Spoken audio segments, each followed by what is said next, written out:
با عرض سلام و درود بپون خدمت همه دوستان و همراهان عزیز. با یکی دیگر از آموزش در بخش حس کننده یعنی سنسور ها یا که همون داتچیک در خدمت شما هستیم و امروز ما قصد داریم در بخش پروکسیمیتی سنسور ها یعنی کلیدهای مجاورتی یکم معلومات با یک دیگر بررسی کنیم، نوعهای اونها را ببینیم و بعدا هم باز جزئی هر یک نوع اونها با یک دیگر بررسی کنیم.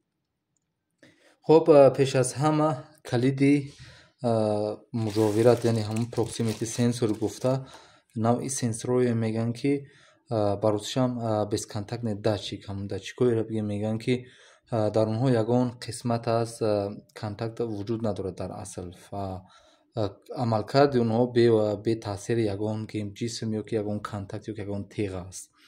خب مقصد از این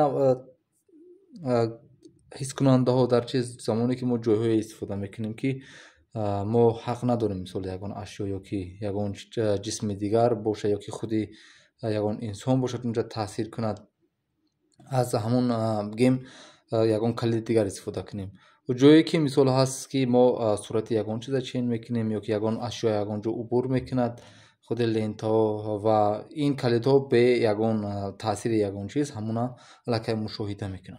خب کدام نوع ها را دارن؟ سه نوعی از شما میگیم به یک دیگر بررسی میکنیم.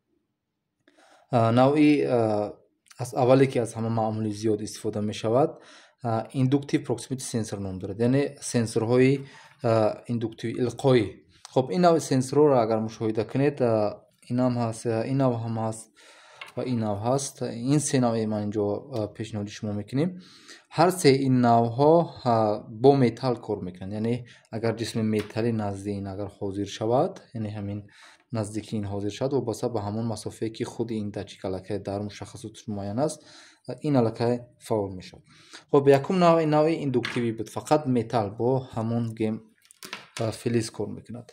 دوم نوع هست این نوعی غنجایشی است. خب نوع غنجایشی این نوعی که ما در اینجا داریم یک وابسته است اکثر گیم اشیاء در این نوع علاقه قابل مشاهده هستند. بسیار از اشیاء چی چوب باشد، شیشه باشد، چی خودی آهن باشد، هر نوع اشیایی که در حدود همین اگر حاضر که می شود این علاقه حس میکند. این نوع غنجایشیش است، یعنی همون کپاسیتور پروکسیمیتی سنسور.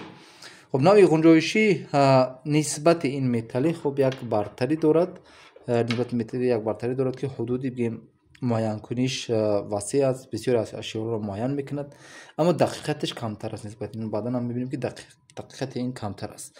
خب نوع دیگری که ما داریم این نوع نوریش هست. نوعی که داخلش اگر مشاهده کنید زمان روشن میکنیم دو تا نوع است، دو تا نور است، یک تاش هم نور را روی میکند و یک تاش هم قبول میکند.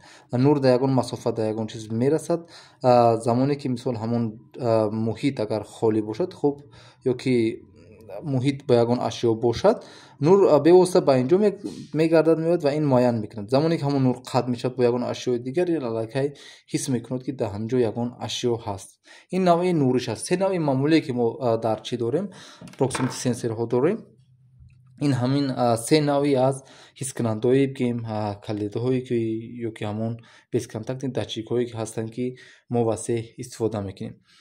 خب دیگر مهمترین چیز در بخش همین حس کننده هست این بخش نوعی اینها است که دو نمود میشوند وابسته به سیگنال خروجی که از خود همین حس کننده است. خب اینا دو نمود دارن، نوع NPN دارن و PNP.